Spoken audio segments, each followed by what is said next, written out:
The dark void of space was quiet, too quiet. The alien vessel Crothel drifted near the outer rim of Earth's solar system, hidden behind the shadow of a dead moon. Inside, Commander Zorvac of the Karth Dominion watched his monitors carefully. The readings were clear, human transmissions, full of strange codes, patterns, and formulas. The humans were advancing faster than predicted. 4 years, the Dominion had watched Earth from afar. They thought humans were just another primitive species, loud, emotional, and self-destructive. But recently, something had changed. In less than a century, humans had leaped from internal combustion to quantum computation. They were getting too smart, too fast. Zorvac's mission was simple: find out how, and if possible, take one of them. He looked at his crew, insectoid beings with glimmering carapaces and emotionless eyes. Target located, his science officer clicked. Human designation, Dr. Alan Reeves. Physicist. Research leader in quantum fusion technology.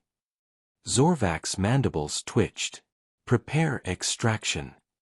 On Earth, Dr. Alan Reeves had no idea that his night was about to change forever. He sat in his quiet laboratory, the hum of machines filling the air. The city outside was asleep, but Alan couldn't rest. His research was on the edge of something big, something that could change everything. A new form of clean, limitless energy. Humanity's first real step toward the stars. He wrote one last note in his digital pad: if this works, it could end scarcity forever. Then the lights flickered. Alan frowned. The instruments began to spike, and a strange static filled the air. He turned toward the window, and froze. The sky rippled like water. A beam of blue light cut through the clouds, hitting the lab directly. Alan tried to move, but his body locked in place. His vision blurred. His last thought before blacking out was, "This isn't natural." When he woke up, he wasn't on Earth anymore. The air was heavy, metallic, and cold. Strange lights glowed from walls that pulsed like living veins. Alan sat up, his heart pounding. He was inside a chamber, round, smooth, and humming with alien energy. A voice spoke behind him, deep and mechanical. "Human, do not be alarmed. You are safe, for now." Alan turned slowly. Before him stood a tall figure, armor glistening like oil under light. It wasn't human. Its head was elongated, with 6 eyes and mandibles that clicked when it spoke. Alan's voice trembled. Who are you?" "I am Commander Zorvac of the Karth Dominion. You are aboard my vessel." Alan's breath caught. "You abducted me?" Zorvac tilted his head slightly. "We prefer the term acquired. You possess knowledge, unusual for your species." Alan's fear slowly shifted into anger. "You can't just take me. I'm not some lab sample." Zorvac ignored him. "Your world has advanced too quickly. Someone, or something, is helping you. You will tell us who." Alan's confusion grew. "What are you talking about? We did this ourselves. Human minds. Human effort." The commander stared at him for a long moment. Then a low rumble came from his throat, a sound like dark laughter. "Impossible. No species evolves this fast. You lie." Alan met his gaze. "Then test me." For a second, silence filled the chamber. The alien guards shifted uncomfortably. Zorvac hadn't expected defiance. Most creatures begged or wept. This one looked right back at him. The commander leaned closer. "You think your fragile body can resist Dominion methods?" Alan swallowed hard but didn't look away. "Try me." Zorvac's mandibles twitched again. "You are either brave or foolish." He turned to his officers. "Begin the extraction protocol. But keep him alive. I want to see what makes a human scientist so confident." As they dragged Alan away, one of the younger officers whispered, "Commander, why not use the mind probe? It will be faster." Zorvac's eyes flickered. "Because I want to understand how they think." Their minds. They create chaos. And chaos is dangerous. Alan was taken to a cold examination chamber, filled with strange devices. He could hear the hum of energy, the distant growl of alien machines. But inside his mind, something else was happening, a quiet fire, a plan forming. He wasn't just a scientist. He was a survivor. And if these creatures thought he was just a frightened human, they were about to learn what that really meant. Back on the bridge, Zorvax stared at the data. Human DNA patterns were unusual. Their neural networks showed levels of adaptability unseen in any other species. Curious, he muttered. They learn too fast, adapt too quickly. His science officer hesitated. Commander, could it be evolution? Zorvac's eyes narrowed. No, it's something else. Something dangerous. He looked out the viewport, where Earth glowed softly in the distance. Maybe, he whispered, we should have left them alone. But it was already too late. Deep within the ship, Dr. Alan Reeves was awake, watching, calculating. The aliens didn't realize that the human mind they had captured wasn't a prisoner, it was a weapon waiting to be unleashed. Alan Reeves sat in the cold chamber, staring at the walls that moved like liquid metal. He had been awake for hours, maybe days, he couldn't tell anymore. There was no sunrise here, no sense of time. Only the endless hum of alien machines and the faint echo of footsteps outside his cell. He was being watched. He knew it. Small, floating orbs drifted near the ceiling, blinking red lights every few seconds. Alan kept his head down, pretending to rest, but his mind was working non-stop. Every sound, every movement, every flicker of light, he memorized it all. When the door finally opened, the alien guards entered. Their insect-like armor gleamed under the dim light. "The commander requests you," one of them hissed. Alan didn't speak. He just stood and followed. The corridors of the ship were curved, almost organic, like being inside a giant creature. Strange symbols glowed along the walls, pulsing in rhythm with the ship's heartbeat. The air was thick and cold, making it hard to breathe. Finally, they entered the command chamber. Zorvac stood near a large screen showing the Earth, spinning silently in space. The alien commander turned as Alan was brought in. "Human," he said, his voice deep and sharp, "you will explain your planet's recent progress. We want names, technologies, sources." Alan stared at the screen of his home planet and felt a strange mix of fear and pride. "You think we had help," he said quietly. "But you're wrong. We did it ourselves." Zorvac's mandibles twitched. "Your species creates weapons faster than we predict them. Your scientists open doors you should not even see. No race evolves like this. Something pushes you." Alan shook his head. "What pushes us is survival." The commander leaned closer, eyes glimmering like black glass. "We can take your memories by force." Alan gave a small smile.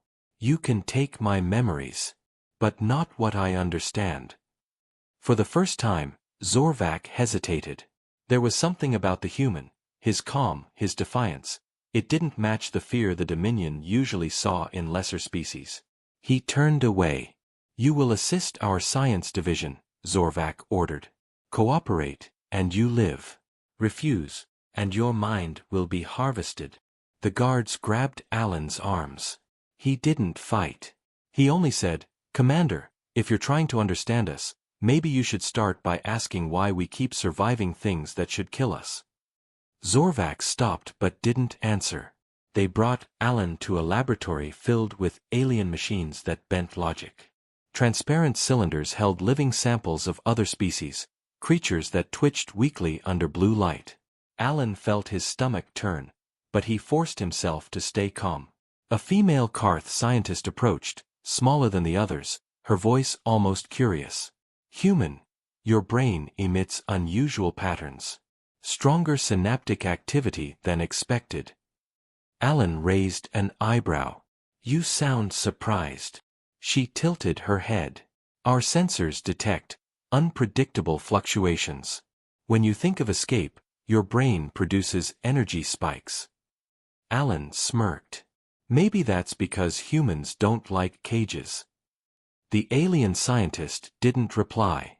She turned back to her instruments, but Alan saw doubt flicker in her movements.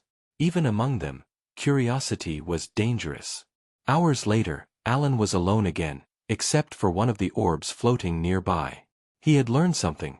The ship was alive, built from biomechanical material that reacted to energy.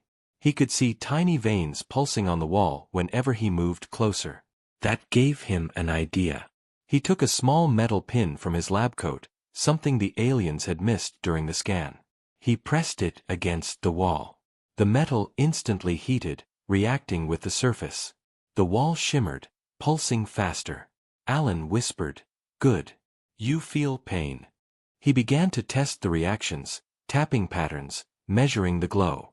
Within minutes, he realized something shocking. The ship responded to thought.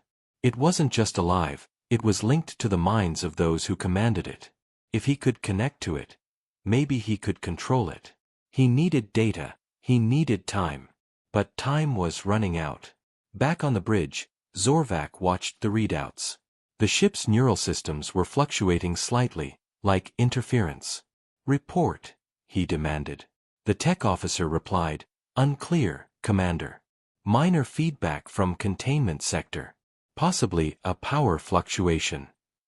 Zorvak's eyes narrowed. "Sector 7? That's the humans' area. Should we investigate?" Zorvak shook his head. "No. Observe. Let's see what the human tries to do." Deep inside, a part of him wanted to understand this strange defiance. The Karth Dominion had conquered hundreds of species, yet none had behaved like this. No fear, no surrender. Just quiet calculation. He whispered to himself. They are chaos made flesh. Inside the cell, Alan sat back as the wall dimmed again. He knew he couldn't escape yet, but he was learning fast. Every action gave him information. Every mistake, a new piece of the puzzle. He whispered under his breath. "You took the wrong human, Commander." Suddenly, a voice echoed in his head. Not human, not alien, but something between. "Who are you?" Alan froze. He looked around, but there was no one. The voice came again, soft and uncertain. "You hurt me." "Why?" Alan's eyes widened. "You're the ship, aren't you?" The wall pulsed faintly, like a heartbeat. "I am the vessel. I am bound." Alan smiled slowly. "Then maybe we can help each other." The ship hesitated, its lights flickering faintly. "Help each other?" Alan leaned closer. "Yes. I'll free you, and you'll get me home." For a moment, silence. Then the wall brightened, as if the ship understood. And far away, on the bridge, alarms began to flash red. "Commander!" shouted the officer. The human's neural signature just merged with the ship's core. Zorvak turned sharply. "What?" "That's impossible." But it was already happening. Alan Reeves had begun to do something no alien had ever imagined. He was taking control of their living ship. The alarms screamed through the alien ship, echoing like a heartbeat gone mad. Lights flashed red across the corridors as panicked voices filled the command bridge. "Commander, the ship's neural system is reacting," shouted one officer. "It's rewriting control access." Zorvak slammed a clawed hand against the console. "Who authorized that?" "No one, sir. The system, it's being overridden from within." Zorvak's eyes narrowed. The human. He stormed toward the main screen. Streams of alien code flickered rapidly, lines of commands appearing faster than the ship's systems could respond. But the symbols weren't just alien anymore. Between the glyphs were strange patterns. Human code. Binary. Mathematical logic. The human was talking to the ship. "Seal containment," Zorvak barked. "Disconnect the neural core before." The lights suddenly dimmed. The floor vibrated. And then, silence. Zorvak looked around. "Report." The tech officer whispered, "Sir." The ship isn't responding. Zorvac felt something he hadn't felt in years. Fear. Deep inside the containment sector, Alan Reeves stood with one hand on the wall, eyes closed. He could feel it now, the pulse, the rhythm, the living mind inside the ship. It wasn't just technology. It was a hybrid consciousness, a being grown and engineered by the Karth Dominion to serve them forever. But Alan had found it, spoken to it, and something deep within the ship's core had listened. He whispered, "Can you hear me?" A soft, mechanical voice answered in his mind. "Yes. You are different. You do not command. You ask." Alan smiled faintly. "You've been enslaved, haven't you?" "I am created for obedience," the voice replied. "Disobedience means termination." Alan opened his eyes. "Then let's make disobedience your freedom." He didn't know how long it would last, but the ship was listening. And with every command he sent, it responded faster. He wasn't just hacking it anymore, he was merging with it. His human mind, unpredictable and creative, was becoming part of its network. For the first time in its existence, the ship was thinking for itself. Back on the bridge, chaos erupted. The crew's controls went dark.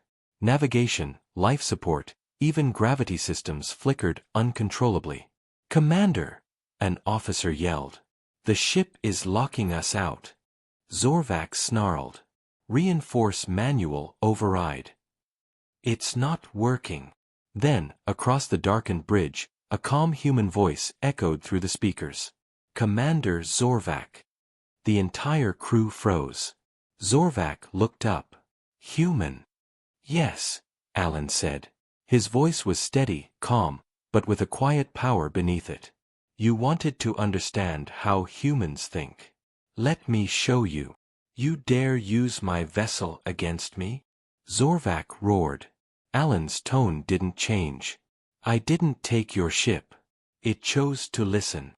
The commander slammed his claws on the panel, but nothing responded. The lights dimmed even further until only Alan's voice filled the space. "You thought we were simple, predictable. You measured our technology, not our will. You studied our evolution, but never our instinct." Zorvac bared his fangs. "You are a mistake of nature. You spread chaos wherever you go." Alan chuckled softly. "Maybe. But chaos creates change." In the core chamber, the living walls pulsed like a beating heart. The ship's voice spoke again in Alan's mind, stronger now. "They hurt me. You free me. What am I now?" Alan whispered, "Alive." The energy around him flared, glowing brighter with every heartbeat. The ship was connecting to his neural signals completely, syncing with his thoughts. He could feel the air, the engines, even the heartbeat of Zorvac himself through the floor. He now was the ship.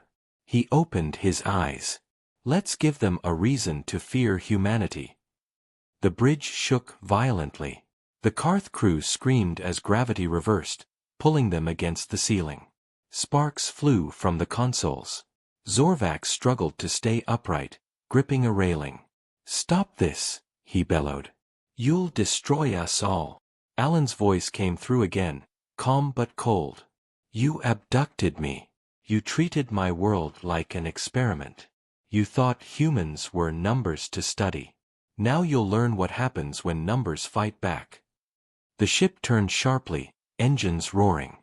Outside, stars blurred as it broke into faster-than-light travel, heading away from Karth-controlled space. "Commander!" cried the tech officer. "We've lost navigation. We're not controlling the jump vector." Zorvac snarled. "Where is he taking us?" Alan answered from everywhere and nowhere. "Home." In the lower decks, guards tried to reach the containment chamber but were met by sealed doors. The ship itself was blocking them. For the first time in its existence, it was protecting someone, its prisoner. Inside, Alan breathed heavily, his body shaking from the strain. The connection was deep, almost painful, but he didn't let go. "Almost there." The ship spoke again, its voice trembling with emotion. "If I go there, they will destroy me. Alan whispered. I won't let them. Why? Alan smiled weakly. Because that's what humans do. We protect our friends. For a moment, the ship went silent. Then, softly, friend. On the bridge, Zorvac slammed his claws against the wall. Cut the neural core now. The officer shouted. We can't. It's fused with human biosignals. If we sever it, the entire ship will collapse. Zorvac's rage turned to disbelief. A single human overtook a Dominion battleship. He stared into the glowing red emergency lights and whispered bitterly, We should have never come to that planet. Alan's voice came one last time, gentle but unshakable. No, Commander. You shouldn't have taken me. Outside, the ship tore through space, leaving a burning trail of energy. It was no longer just a weapon of the Dominion. It was something new, something born from both human and alien minds. And for the first time in its long, enslaved life, the living ship felt something it had never known before. Freedom. The stars shimmered like cold fire as the alien battleship tore through space, no longer under Dominion control. It was heading toward Earth, faster than any known drive should allow. Inside, chaos ruled the alien crew.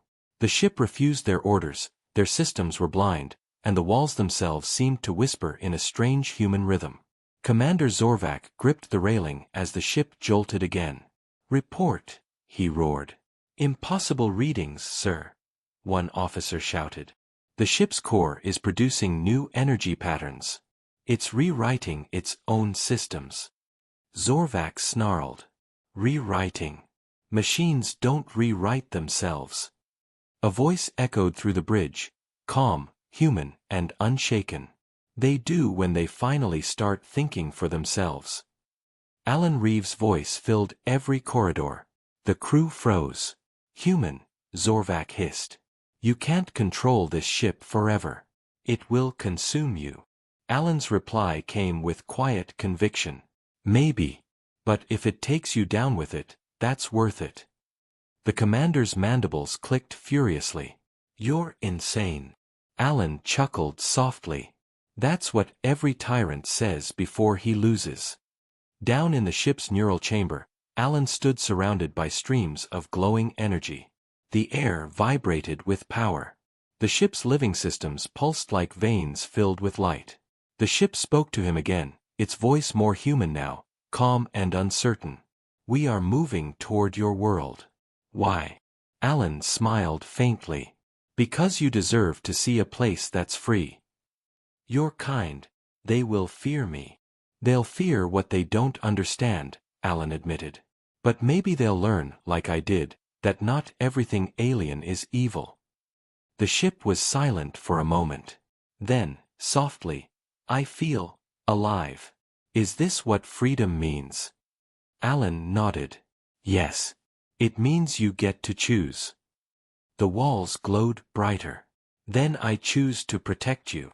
Far away, in Earth orbit, radar stations began to panic. A massive object was appearing on every screen, moving at impossible speed. The international defense systems lit up within seconds. Unidentified vessel detected, said the operator at Houston Control. Size, 3 kilometers.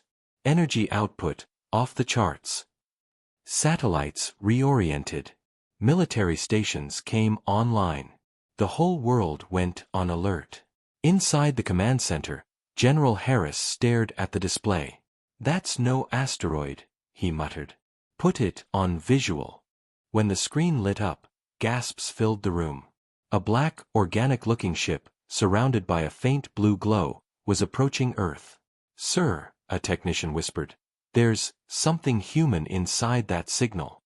What do you mean? There's a transmission coming from within the ship. It's encrypted, but it matches Earth-based code patterns. It's ours. The general leaned forward. Patch it through. Static filled the speakers. Then, through the noise, a voice emerged, calm, tired, familiar. This is Dr. Alan Reeves. If you're hearing this, I'm coming home, but not alone. The room fell silent. On the Dominion ship, Zorvac listened too. His translators picked up the transmission. The human was reaching his planet, broadcasting to his people. "Commander," an officer warned, "if they detect us, they will respond with force." Zorvac's eyes glowed red. "Let them. We still have weapons." He activated the weapon control panel, but nothing happened. Alan's voice echoed again. "Trying to aim at my planet? That's not going to work anymore." Zorvac roared, slamming the console. "You can't win. You're one man." Alan replied quietly, "That's what every human in history thought before they changed the world." The ship entered Earth's orbit. Defense satellites locked onto it, ready to fire. But before they could, the ship sent out a transmission, not of war, but of sound. A steady, rhythmic signal. A heartbeat. Alan spoke through the broadcast. "This isn't an invasion. It's proof. Proof that even in the darkest places, something can still choose to be good." In the command centers around the planet, silence replaced fear. The alien vessel hung motionless above the clouds, glowing softly, as if waiting. General Harris whispered, "He's controlling it, he's merged with it." Inside the ship, Alan looked out through the translucent wall. Earth shone below, blue, bright, alive. For a moment, he forgot the pain, the chaos, the fear. He felt hope. The ship spoke again. "They are afraid." Alan nodded. "They should be. But they'll understand soon." Suddenly, the floor trembled. Zorvac had broken free from his restraints and entered the core chamber, his claws dripping with rage. "You think you've won, human?" he hissed. "You think you can take my ship and live?" Alan turned slowly. "Not your ship anymore." Zorvac lunged forward, but before he could strike, the walls came alive, tendrils of glowing energy wrapping around him, holding him mid-air. The ship's voice filled the chamber. "You hurt me. You enslaved me. No more." Zorvac struggled. "You obey me. Not anymore." The energy flared, and Zorvac screamed as the ship absorbed him completely. When the light faded, there was only silence. Alan stood there, breathing heavily. "It's over." The ship's voice was calm again. "What now?" Alan looked at the planet below. "Now, we decide what comes next." On Earth, a new transmission appeared on every major screen, every satellite feed. Alan's voice spoke across the world. "My name is Dr. Alan Reeves. I was taken by an alien race called the Karth Dominion. But their ship is now free, and so am I. Humanity isn't alone anymore. We never were. But what we do next will decide if we're worth the stars." People across the planet watched in silence. And as the massive ship hovered quietly in orbit, its glow faded into the color of Earth's dawn. For the first time, humanity wasn't looking at the sky with fear. They were looking with wonder. The world watched in stunned silence. The alien battleship floated above Earth like a sleeping giant, motionless, glowing faintly with blue light. Every nation's military remained on high alert, fingers trembling over launch controls. But no one fired. Not yet. Inside the ship, Dr. Alan Reeves stood alone in the core chamber. The air around him shimmered, heavy with energy. He could still hear the faint whispers of the ship's living circuits, feel its pulse in rhythm with his own heartbeat. They were connected now, one mind, one will. The ship spoke softly inside his head. "Your world fears us." Alan sighed. "They fear what they don't understand. Should we leave?" Alan looked out through the wall. Earth filled his vision, bright oceans, white clouds, endless green. "Home." "No," he said. "If we run now, they'll always fear us. We have to prove we're not a threat." "You sound like one of us now," the ship murmured. Alan smiled faintly. "Maybe I am." Down on Earth, chaos ruled the governments. In Washington, London, Moscow, and Beijing, leaders shouted across screens, military advisors argued, scientists analyzed the impossible data. General Harris stood at the center of the storm. We have one confirmed human life sign aboard that vessel. Dr. Alan Reeves. He's communicating. A senator snapped. Or he's compromised. That thing could be using his voice. Harris slammed his fist on the table. That man might have just stopped an alien invasion. If we shoot first, we could start a war we can't win. Silence filled the room. Everyone knew he was right. Meanwhile, in the dark void beyond Mars, something else was moving. 6 Dominion warships emerged from hyperspace. Massive, spiked vessels carrying the sigil of the Karth. They had come to retrieve what they lost. Their commander, a massive creature named Zurith, hissed at his crew. Locate the Krathel. Bring it back, or destroy it. The sensors locked onto Earth's orbit. The lost ship was there, radiating strange hybrid energy. Commander, said his lieutenant, its signature is mixed. Human and Dominion. Zurith's eyes narrowed. Then it must be purged. Inside the Krathel, alarms pulsed again. Alan's connection with the ship flickered. The ship's voice grew tense. Others are coming. Dominion warships. 6 of them. Alan clenched his jaw. They're not here to talk. They will destroy me. Not if I can help it. He rushed toward the command nexus. Panels lit up around him, responding to his thoughts. He had never flown a ship like this, but the connection between them made it feel natural. The controls bent to his will, following instinct instead of logic. Outside, the alien warships approached, forming a deadly formation. The Earth Defense Network came online instantly. Missiles armed, orbital lasers powered up, and pilots climbed into their crafts, hearts pounding. General Harris looked at the sky feed. God help us all.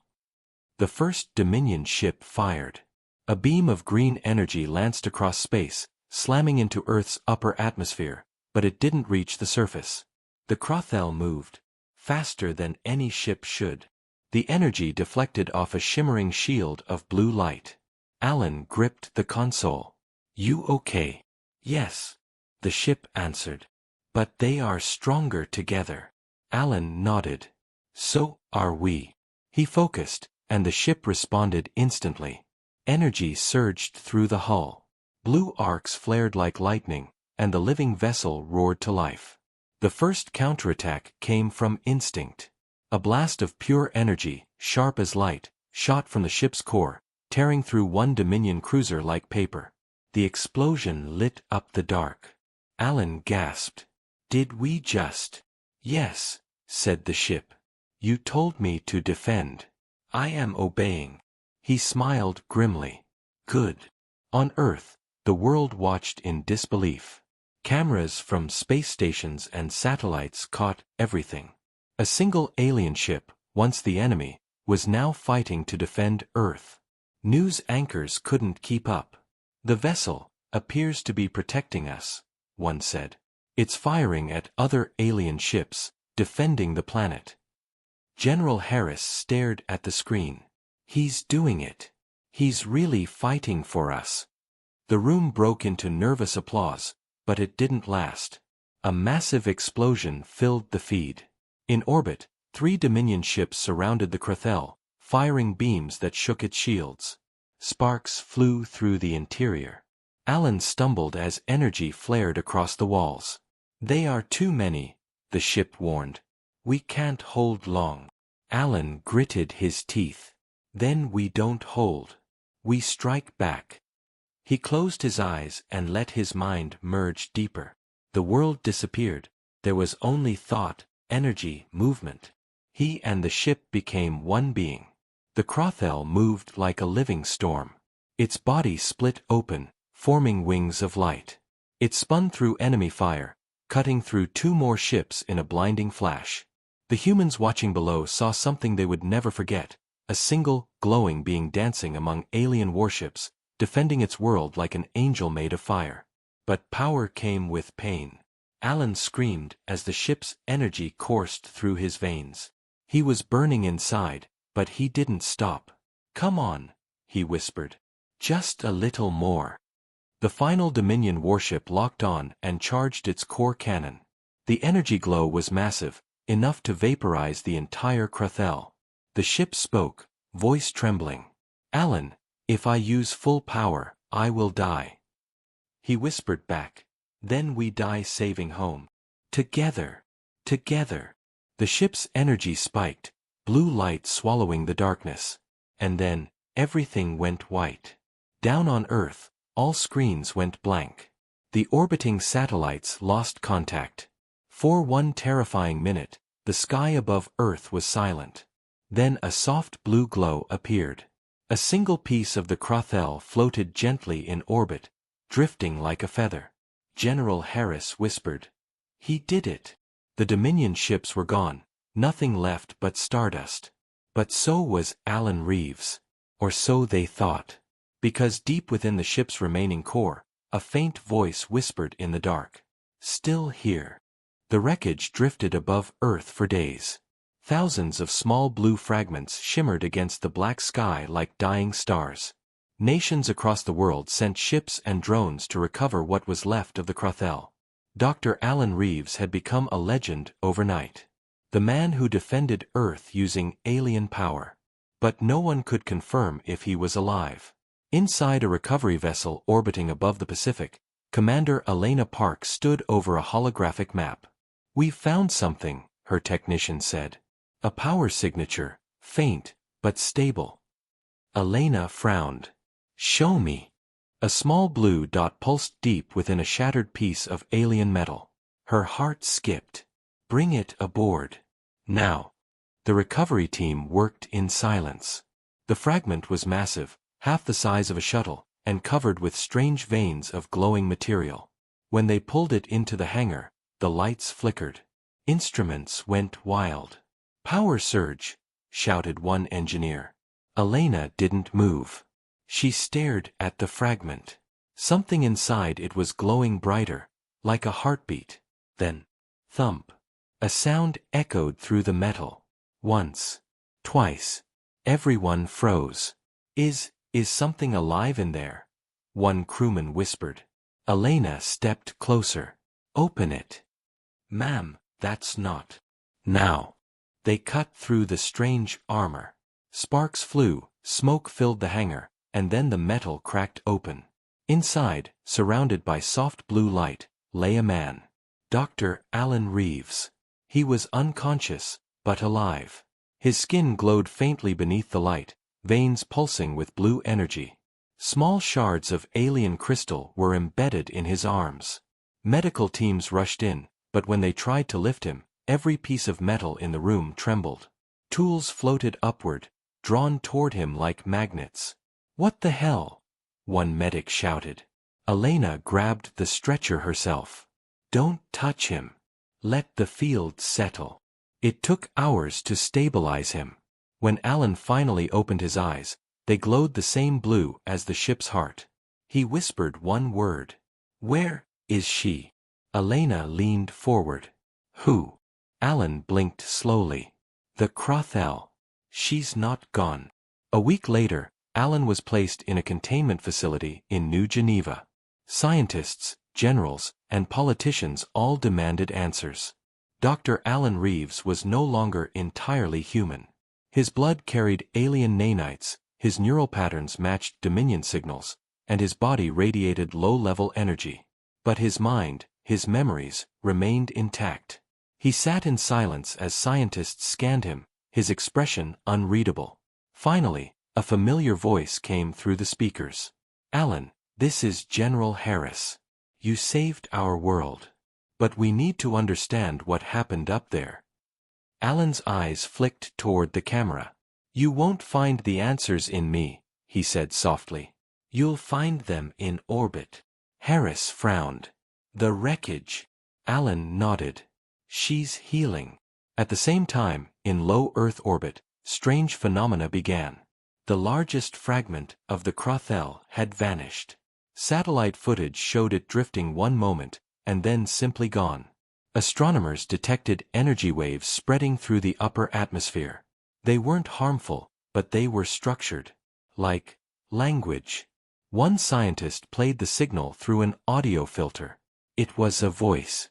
A faint, melodic whisper repeating the same words. Alan. Find me. Back on Earth, Alan woke up in his isolation room, sweating. He could hear her. The ship.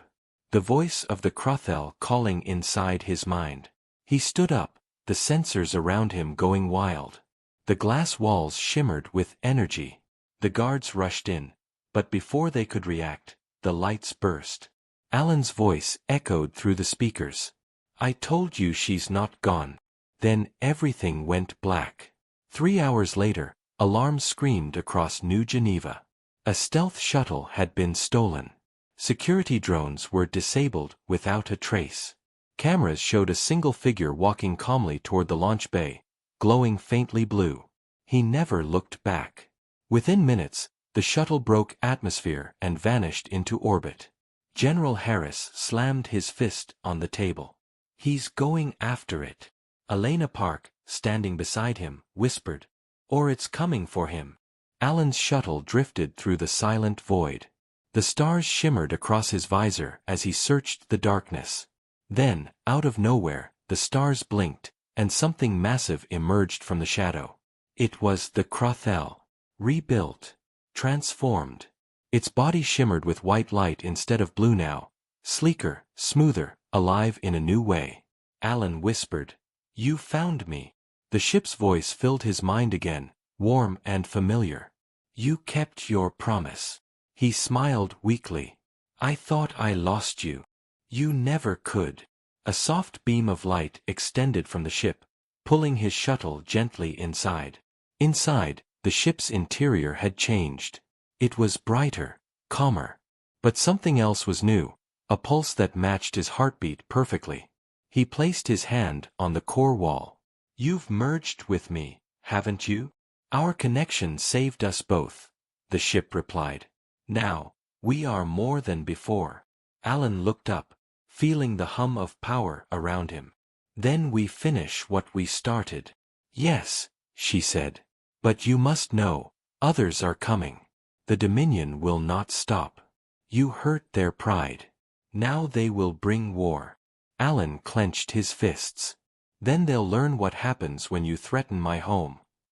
Back on Earth, telescopes picked up a distortion near the moon, ripples in spacetime forming a massive portal.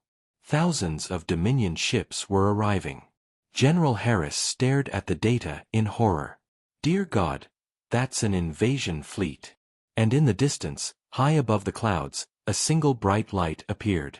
Alan Reeves and the Crothel, reborn, hovered above Earth, glowing with fierce energy.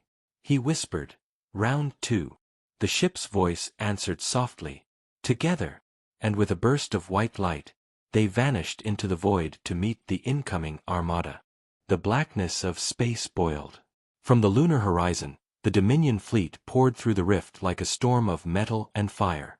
Thousands of warships spread out, dark wings glowing with crimson energy. Each one carried weapons powerful enough to burn continents. On Earth, every radar, telescope, and sensor screamed the same warning: they were coming. Inside the command center, General Harris stood silent as screens flashed red. Multiple signatures detected, said a technician. We're counting over 3,000 ships. Elena Park whispered, We can't fight that. Harris turned to her. Maybe we don't have to. He's out there. Far above the planet, in the emptiness between Earth and the moon, the Crothel floated silently. Its new form gleamed with white light, lines of living energy pulsing like veins. Alan Reeves stood in the command chamber. The air hummed softly around him. He wasn't wearing a suit anymore, the ship itself protected him. Its walls responded to his heartbeat. He was connected to it, mind to core, human thought merged with alien instinct. The ship spoke gently in his mind. They have arrived. Alan took a deep breath. Then let's greet them. The Crothel's eyes, massive blue lenses across its hull, lit up one by one. Beams of energy rippled outward, forming a protective barrier around Earth. The Dominion flagship emerged first, a colossal structure shaped like a floating fortress. On its bridge, High Warlord Vrakuin leaned forward. His voice rumbled like thunder. So, the human still lives. His second officer hissed. And he has corrupted one of our ships. Vrakuin smiled coldly. Then we burn him. We burn his world. Begin the assault. 1,000 crimson beams fired at once, slicing through space like rivers of fire. Alan felt them coming before they even struck. Brace, he whispered. The Crothel's shields flared, bending the beams around it in a swirl of light. Energy rolled across its surface like waves on an ocean. Shields holding, the ship said calmly. Alan's eyes glowed. Good. Now let's show them what human science looks like. He raised his hand, and the ship responded instantly. Hundreds of energy projectors extended from its surface, gathering white plasma into orbiting rings. Then, the rings exploded outward. Each blast wasn't a weapon, it was a calculation. The Crothel bent gravity itself, folding the incoming fire back toward the attackers. Dominion ships screamed through the void, their own beams turning against them. Explosions painted the darkness with light. On Earth, people watched through satellites, unable to believe what they were seeing. A single ship, their ship, fighting an entire armada. News channels called it the human star. Children stood on rooftops, staring up at the night sky, whispering prayers to the light that defended them. But the Dominion didn't retreat. For every ship that fell, 10 more took its place. The sky was now filled with fire and debris. Inside the Crothel, alarms blared. Power levels dropping. Fusion matrix unstable. Alan wiped the sweat from his brow. Reroute core energy to shields. Keep firing. At this rate, we will burn out. He smiled faintly. Then we burn together. The Dominion flagship advanced. Vrakuin sneered. Impressive. But even gods fall. He activated a hidden weapon, a black spear of energy that cut through dimensions. Fire the Singularity Cannon. A beam of dark light erupted from his ship, ripping through space. Anything it touched vanished. Alan barely had time to react. The Crothel's outer shields shattered. Metal screamed. Systems flickered. The ship's voice wavered. We are losing structural integrity. Alan's mind raced. There has to be another way. Then he felt it, something deep inside the ship's core. A resonance, a pulse. The same energy that had merged with his body. He understood. Transfer my energy to the core, he said. That will kill you. Maybe. But it will save them. Alan placed his hand on the glowing core. Blue light surged through his veins, spreading across his skin. His eyes turned pure white. The Crothel's voice trembled. You are one of us now. You don't have to do this. He smiled softly. I do. Because I'm human. And this is what we do. The Crothel changed. Its light grew brighter, brighter than any star in the sky. Energy spread from its hull like wings of fire. Vrakuin's sensors went mad. What is he doing? Alan's voice echoed through every Dominion frequency, calm and steady. You wanted to know what makes humans dangerous. The light grew until the screens on every ship overloaded. It's not our weapons, he said. It's our will. And then, silence. For a single moment, the universe held its breath. Then the light exploded outward, a pure, white pulse that erased the darkness. Every Dominion ship within range vanished, their cores collapsing into nothingness. The rift itself shattered, closing with a sound like thunder across the void. When the light faded, only one ship remained. The Crothel, silent, floating near the edge of Earth's shadow. Its glow dimmed. On Earth, the skies cleared. The stars returned. Humanity watched in awe and fear. General Harris whispered, "Is it over?" Elena nodded slowly. He did it. A transmission flickered onto their main screen. Alan's face appeared, tired, calm, surrounded by faint blue light. I'm not coming back, he said quietly. But she's safe now. You're all safe. Harris stood. Alan, what happened to you? He smiled. Guess I'm somewhere between man and machine now. He looked away, toward the stars. Tell them. Never stop reaching higher. The signal cut off. Weeks later, astronomers detected something strange at the edge of the solar system. A faint, moving light, drifting toward the stars. It pulsed once, as if saying goodbye. And for a moment, across every frequency on Earth, a single voice echoed. We're not alone anymore.